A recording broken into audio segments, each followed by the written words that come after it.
Hosted by you/Dethangel 2010. My youngest brother, let's call him Phil, got married today, and the ceremony was absolutely beautiful. His bride was stunning, and everything was great and well done. His best man was our other brother, who I'll call Jack. My wife and I weren't part of the wedding party, which is fair since we didn't ask them to be in ours 5 years ago.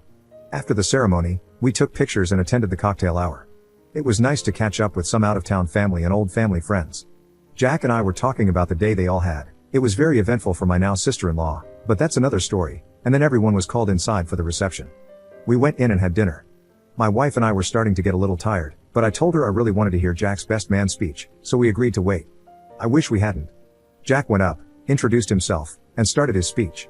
Well, about 34 years ago, Mom and Dad got married and decided to try for kids, and they started with the prototype, my older brother. I should have known where this was going. He continued, they realized that, hey, they could do better, so they got it right the second time, me. Mr. Perfect. And I was. Our grandfather would call me Crusher because I would beat up on my older brother as a toddler.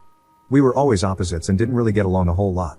So Mom and Dad decided they needed someone to help him out, and so they had this guy. Now when he came around, I was like, yeah, he seems alright. So growing up, we terrorized my older brother. Good times. He continued his speech, but I was kinda checked out at that point. I was, and still am, really upset about it because I have always been the butt of all the jokes in my family, my brothers, my cousins, even my parents. I'm the different one. I'm very emotional and empathetic, which is both a blessing and a curse. I'm overweight, they're both athletes, Phil actually works for an NHL team.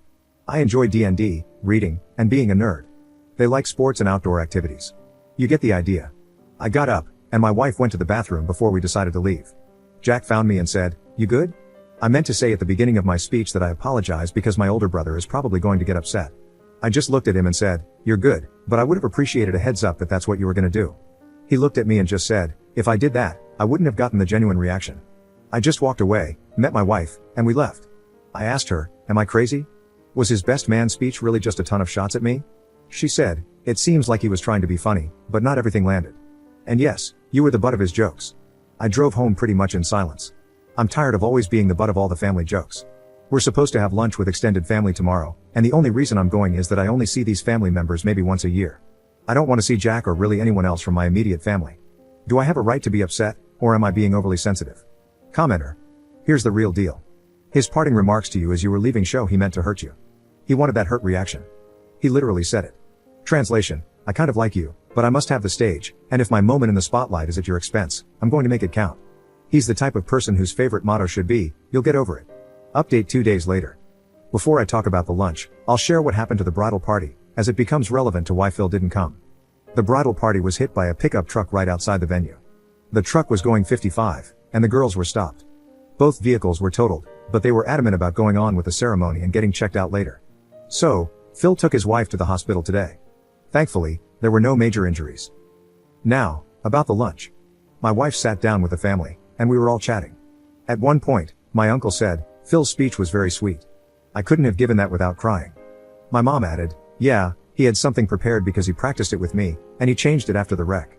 Jack then piped up, hey, I had a good speech too. My dad just said, it was a good speech. It was all about op. I got angry and said, I thought it was weird that it was so focused on someone who wasn't even involved in the wedding. Both he and my dad got quiet and then just continued their conversations with the people next to them. I avoided eye contact with Jack, and we left about 15 minutes later. My wife and I went home and just relaxed since we're finally getting a break from our students. We teach upper elementary. Jack tried to call me. Once. I let it ring, and he didn't leave a voicemail. Then, about an hour later, my grandma called to ask how lunch was, and she could tell I was upset from my voice. When she asked what was wrong, I told her I was upset with Jack. She said, I don't think your brother meant it, and I replied, then why bring it up? This happens all the time. And then everyone wonders why my wife and I don't come around as often or why we leave early at events. I'm tired of it. She stayed calm and said, well, your brother can't give a speech, and he thinks he's funny, but he can't make jokes without insulting someone. Have you told him and your parents how you feel? I said I had and that it hasn't changed for years. She just said, y'all are gonna have to work this out. I told her I didn't want to talk to him right now, and she said, I know, I understand. You and I are just the afterthoughts, kid. Grandma and I are two peas in a pod and very similar. So, that's where we're at. Thank you for the comments and the DMs. Second update 1 day later. Jack tried to gaslight me. I let things settle for a few days and decided I was in a good headspace to send him a text. Hey, I've seen your missed calls, and I'm not ready to have a conversation right now. I need you to know that you really hurt me on Saturday. Your speech was nothing but jabs at me for laughs in front of friends and family. Then, telling me that you didn't give me a heads up because you wanted a genuine reaction made me feel even worse. I've been upset all weekend about this because nothing that was said felt like it was about Phil and his new wife, but instead about taking shots at me growing up, and then getting Phil to join in. I told you we were good at the reception because I wasn't going to make a scene. They already had a rough day. But for you and Dad to bring it up again on Sunday at lunch, and for Dad to even admit the speech was all about me, brought the hurt back to the surface, and I couldn't stay quiet. You and Phil are my brothers, and I will always love you both. Right now, though, I can't have a conversation with you while I'm this hurt. I can be civil and cordial at family gatherings, but nothing more. These jabs and prods at my expense have gone on too long, and they continue to drive a wedge between us. I'm asking for two things. 1, please stop with the teasing and jokes at my expense. 2, give me some time to cool off from this. Time will help mend things, but right now, I'm not ready for that conversation. I'll see you on Thursday. Love you. He responded a few hours later. I've talked to a bunch of people about this already, and everyone I talked to said there was nothing wrong with my speech and I didn't say anything to degrade you or your character. I think you took everything I said way out of context and are overthinking everything. I was also told the best man speech is supposed to be a joke and never taken seriously. Plus, I've been told by many people that they've heard similar speeches. Mom and Dad wanted a child, then they had me, the perfect child, and the third one was a complete accident. Nothing I said was hurtful or demeaning. Also, why is it that if I said the same thing but used our cousin's name, or someone else, then the speech would be fine? That tells me you think there's a lot of truth to it and you don't know how to just have a laugh. Growing up, I always hated that stupid nickname, Crusher, and you know that.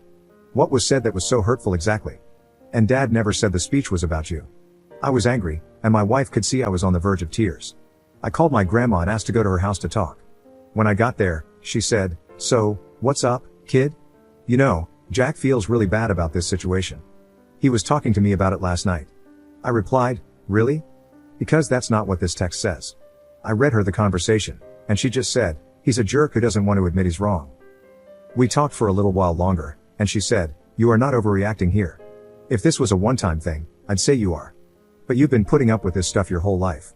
We finished talking, I helped her fix her phone to car connection, and I went home, not feeling better, but feeling validated. A few hours later, Phil called. We were checking in on how his wife was doing, and she said, "Like I got hit by a truck." Lol, I'm glad she can kind of laugh about it. Then Phil said, "We actually wanted to check on you and see how you were doing. We noticed you guys left at some point without saying goodbye." I apologized and told him no, I wasn't okay. I read him and his wife the text messages, and his wife said, that's BS. We talked yesterday, and I ripped into him. His speech was not appropriate, and you were definitely targeted. Phil added, "At first, I didn't see a problem, but when the two of us drove home and talked, I could see how it could have been taken. We're both really sorry that was done at your expense." We talked a little longer, and his wife said, "We've got your back on this one. Jack's a bully, and I get why you and your wife don't come around as often to be around that. Just know that I don't give a crap what his opinion is. A lot of the time, when you guys leave, I call him out on his BS that he says to and about you." Phil echoed her, and we said goodbye. "We'll see each other Thursday for Thanksgiving."